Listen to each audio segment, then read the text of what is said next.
L'épisode 9 de Digital Circus est enfin sorti et il me faut revenir dessus, non pas pour parler de son succès commercial impressionnant, ni de son succès en demi-teinte auprès des fans, faut dire, vu la communauté, c'était à prévoir. Mais je voulais revenir une dernière fois sur le personnage de Kane. Oh non. Et du coup ça va changer pas mal de choses à mon analyse. Alors personnellement j'aurais préféré qu'il meure, je trouve toujours plus intéressant qu'un personnage parte avec classe, plutôt qu'il reste mais de manière insipide. Mais malgré tout ce qu'on perd en le faisant revenir, je trouve que c'est plutôt réussi. J'avais conclu que Kane était une IA qui était prisonnière de son incompréhension des humains. Mais justement ici, elle apprendra à changer, allant au-delà de sa programmation. Personnellement, je pensais que ce serait plus le rôle de Jax d'avoir une rédemption pour montrer qu'on peut évoluer au contact des autres, tandis que Kane serait le contre-exemple. Parfois, on peut pas changer. Mais bon, la série a décidé de faire l'inverse. Et au final, j'ai envie de dire, pourquoi pas. Par contre, ceux qui s'attendent à une explication précise sur son retour, sachez que vous allez être déçus. Personnellement, et j'ai vu que j'étais pas le seul, j'ai conclu qu'il avait été mis à la corbeille. C'est sûrement ce que représente le vide. Et du coup, il a réussi à s'en sortir en restaurant ses données. Tu compliques tellement les choses. Et je sais Jax, mais je fais ce que je peux pour tenter de justifier ce qui se passe à l'écran.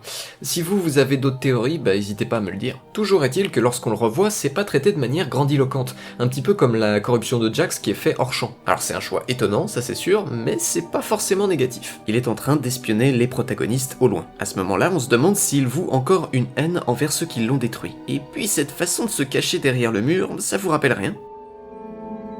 Puis nous remontons un peu le temps pour découvrir ce qu'a fait Kane durant le début de l'épisode 9. Il était dans le vide et se remettait totalement en question, en regardant son reflet dans une bulle, sûrement Bubble, et donc à la fois sa conscience et la représentation du programme bleu qu'il a avalé jadis. Bubble aurait été un ami de substitution que Kane aurait créé pour tromper sa solitude, et peut-être pour se faire pardonner de l'avoir dévoré. Les reflets c'est toujours quelque chose de très fort symboliquement. Dans cette série, Pomni se regarde dans le premier épisode et le 8e épisode dans un miroir. Et comme le thème de fond de la série c'est la recherche d'identité lorsqu'on vit dans un monde qui a pas vraiment de sens et qu'on ne peut pas maîtriser, le fait d'utiliser un miroir, ça ramène à l'identité donc c'est plutôt pertinent. Aurais-je tout gâché? Encore? Cette scène dans le vide, sous fond de musique méditative, représente à mes yeux une seconde naissance pour Kane. Ce n'est pas pour rien que lorsqu'il tente de revenir, on suivra son chemin aussi sous la forme d'un point rouge. On revient un petit peu à la source, la forme qu'il arborait au départ. Il est redevenu le vrai lui, sous son plus simple appareil.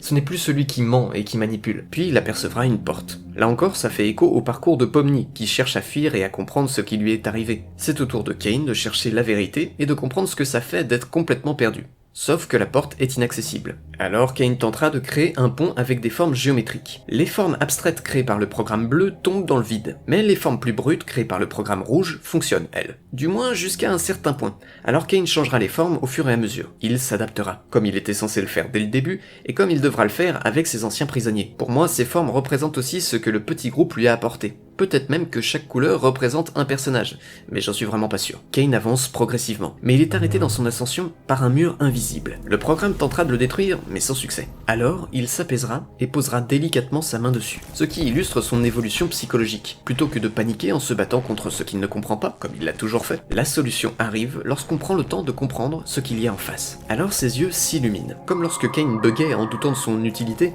et en s'apercevant qu'il ne pouvait pas tout contrôler.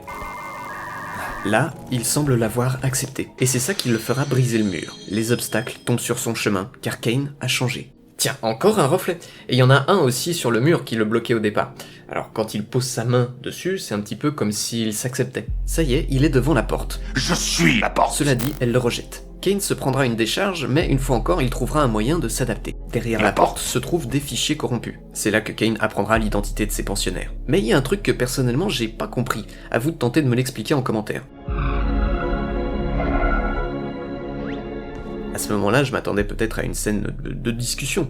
Peut-être qu'à ce moment-là, il se renseigne simplement sur son créateur, peut-être que c'est en restaurant un fichier de Mike qu'il a eu accès au nom des autres humains, peut-être que Scratch est devenu un virus, bref, je suis complètement perdu, moi. Mais personnellement, je comprends pas l'intérêt de cette scène en fait. On s'attendait à des explications, mais on en a pas. Et puis le fait de le matérialiser dans le cirque, pour moi c'est comme s'il le recréait en fait. Du coup, je me demande aussi pourquoi, maintenant que Kane a accès aux fichiers corrompus, il tente pas de les restaurer. Bref, Kane se renseignera sur ces détenus et il y passera plusieurs heures. Lui qui a toujours senti une distance entre eux et qui a toujours été curieux, il peut enfin essayer de les comprendre. Mais surtout, il se rendra compte que ces humains le fascinent. À l'inverse de AM dans I Have No Mouth But I Must Scream, il n'arrive pas à les détester. Il était simplement ignorant à leur sujet. C'est de là que découlait sa frustration. Désormais, il pourrait créer des personnages parfaits.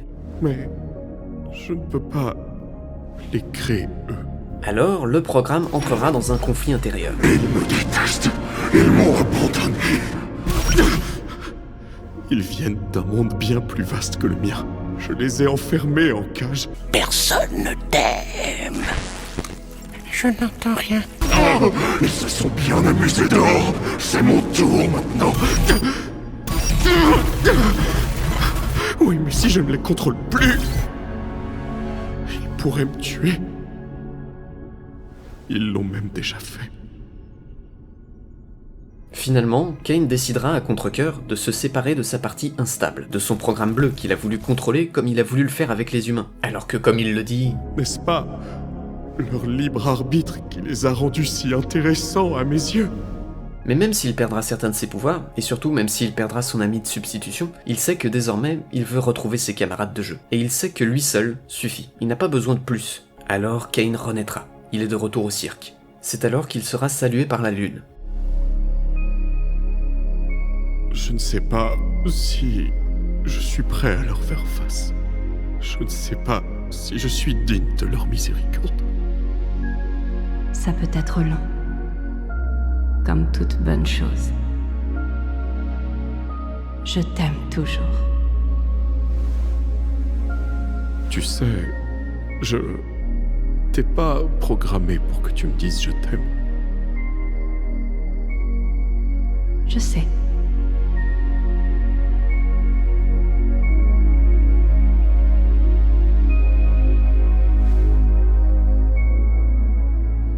Et oui, car ce sentiment va bien au-delà d'un simple programme.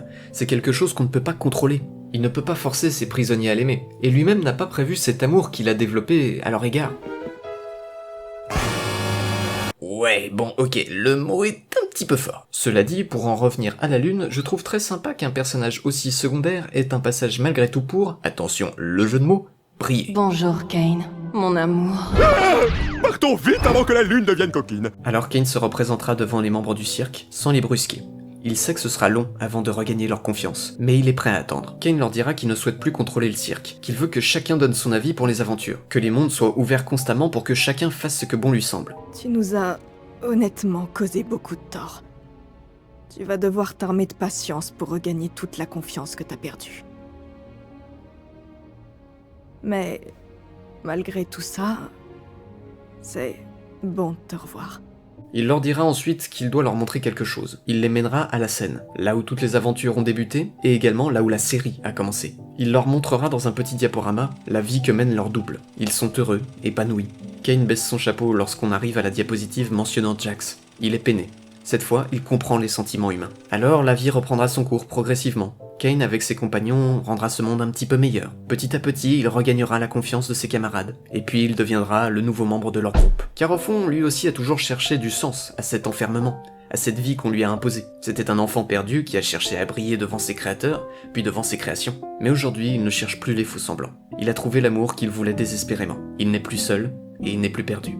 Alors certes, il a perdu un peu de puissance, mais au fond, il n'en a plus besoin, car il a gagné la puissance qu'on a quand on est en groupe. Celle qui mérite toutes les batailles. On voit à la fin qu'il garde dans son placard sa petite boule bleue, et il dit comme ça fait bizarre. Il la garde en souvenir de ce qu'il a été, et avec ses amis, ils donneront un petit peu de sens à ce monde. Donc, à la question. Aurais-je tout gâché? Eh bien, je dirais que non, j'aime bien aussi ce final pour Kane. C'est bien moins tragique, mais c'est ironiquement bien plus humain. Après, c'est sûr que sa rédemption peut en gêner plus d'un, et je le comprends tout à fait. Précisons que ce qui me fait un petit peu apprécier ce retour, c'est que lors de la quête de la vérité de Kane, on a le droit à des plans magnifiques comme celui-ci. Celui-là. Et puis celui-là aussi.